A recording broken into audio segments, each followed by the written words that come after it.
Now let's see dot plots. Dot plots are more used for comparison purposes. That is how each entity that you are plotting is measuring against each other on a common scale.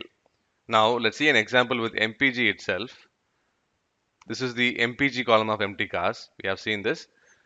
And the other input is the row names that will go as labels for the dot plot. Let's plot this.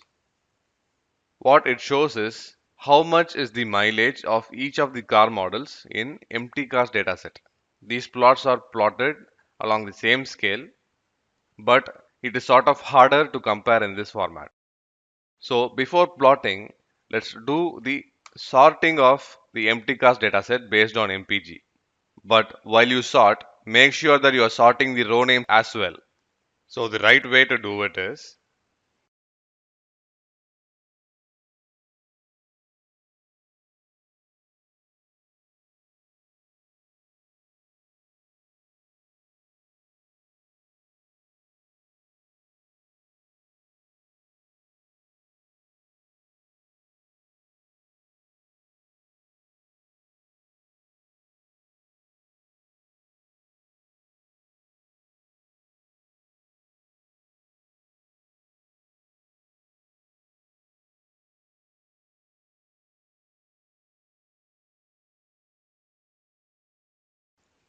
the dataset is now ordered by the MPG column. That's what we are doing here.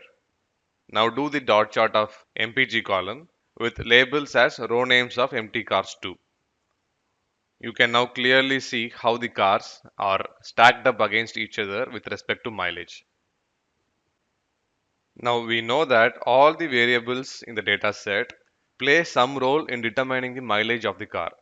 That is the number of cylinders, displacement, horsepower, all these play a role. So I'm going to group the mileage of these cars based on the number of cylinders present. This is the mileage, car names, and number of cylinders. So to the dot chart function, I'm specifying the groups argument as CYL. By doing that, it forms this additional spacing between the groups, and based on the color that I have mentioned over here, it is coloring these different groups as well.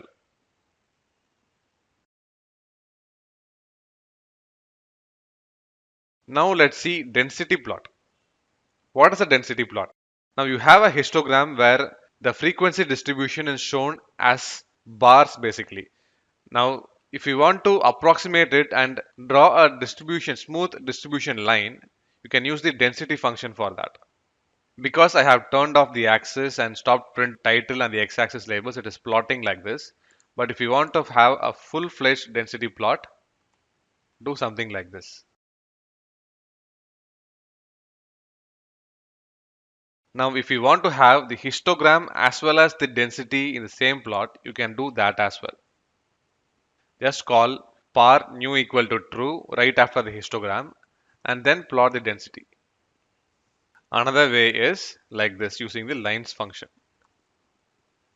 Now on calling the lines function, it has actually plotted the density plot over here, but it is not showing up because the y-axis limits over here is frequency. So on drawing the density line over this, whose ranges lie between 0 and 1, it is forming a very small line right at the bottom over here.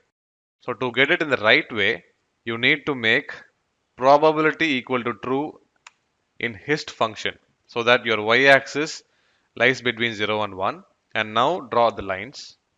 You'll get the density curve. Hope that is clear. Now let's see the next one.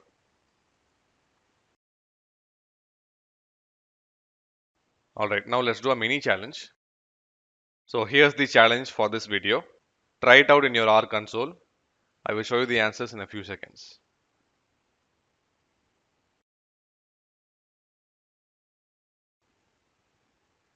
So here's the answer. So except for the fifth category, where there is very few data points, for across categories as the weight increases, the mileage decreases, which is quite intuitive, and that is what you would expect in real world as well. I will stop here. We have covered a lot of ground in base graphics so far. There are a few more things to understand, however, that we will see in the next video.